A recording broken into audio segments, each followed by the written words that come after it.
New versus old? It's a question we're often asked from our customers when purchasing investment properties. So I thought, why not do a video on the pros and cons of both? If you're new to the channel, my name's Ryan Pappas and I'm a mortgage broker in Sydney. The debate on new versus old is a hot topic. So I thought I would share my views on the benefits to new and the cons to established and vice versa. Now, just a disclaimer, I'm not a tax professional. I'm not an investment specialist. So I'd recommend you obtain some independent advice or contact us and we can put you in contact with the professionals in that field. What are the pros of buying a new property versus the cons of an established property? Well, depreciation. With new properties, you may be able to offset both the building depreciation and the fixtures and finishes on your yearly tax return. With old properties, depreciation of the building is allowable. However, this is based on the original build costs, perhaps 10-15 years ago, meaning you may be towards the end of the cycle due to the age of the property. Another pro for new properties is yield or rental income. Most new properties appeal to tenants, often resulting in a stronger rental income than the comparable established property down the road. Another pro for new properties is choice. Whether you are buying a unit, a house and land package, or anything in between, with new properties, you typically have a greater choice. For example, if a developer markets 10 house and land packages, you generally have access to all 10, versus old, you're typically left with what's left on the market. And lastly, another big pro is maintenance. New properties come with less maintenance than old properties. Now let's reverse it and look at some of the pros of an established property and the cons of buying new. Valuations. With new properties, you are typically buying something off-plan with an extended settlement. So if the market changes in the subsequent years, you may be caught out. And with established, it's ready to purchase now. Secondly, not knowing what you are purchasing.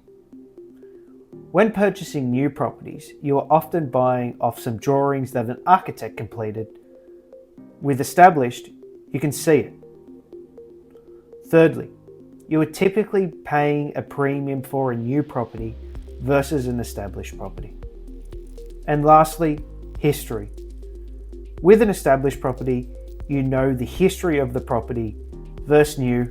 You need to do your own research on the developer and see their previous works. Now, the question you're probably asking yourself is, Ryan, what is depreciation? The dictionary meaning of depreciation is something that diminishes in value over a period of time. Like when you buy a new car off a showroom, it loses value. It is the same with property. The fixtures and finishes devalue, the buildings devalue due to age. The ATO allows you to claim this depreciation as a tax benefit when you complete your yearly tax return. Now, what are the types of depreciation? There are two types of depreciation: Division 40, or fixtures and finishes, and Division 43, or building costs. Division 40 is plant and equipment, or fixtures and finishes for ease. Like your dishwasher, carpets, light fittings, each item has its own lifespan measured in years set out by the ATO. In 2017, there were some changes to this form of tax deduction that basically, if you purchase a new property, you can claim this deduction. However, if it is an established property, you can no longer claim this deduction. We suggest speaking with a depreciation specialist for more information on this. So what is Division 43? Division 43 is your capital works deductions, or building costs, like your driveways, garage, painting. Properties built after the 15th of September 1987 are eligible to claim building costs over 40 years at 2.5% per annum. As mentioned before, please do reach out to a professional in this field or contact us so we can give you a recommendation. Now that's all from me, and I hope you found this information helpful. Please do share your opinion on the benefits to new, the cons of established, and vice versa. We look forward to talking to you soon, and please do reach out to us if you have any scenarios, questions, or anything else you want us to cover. Look forward to talking to you soon.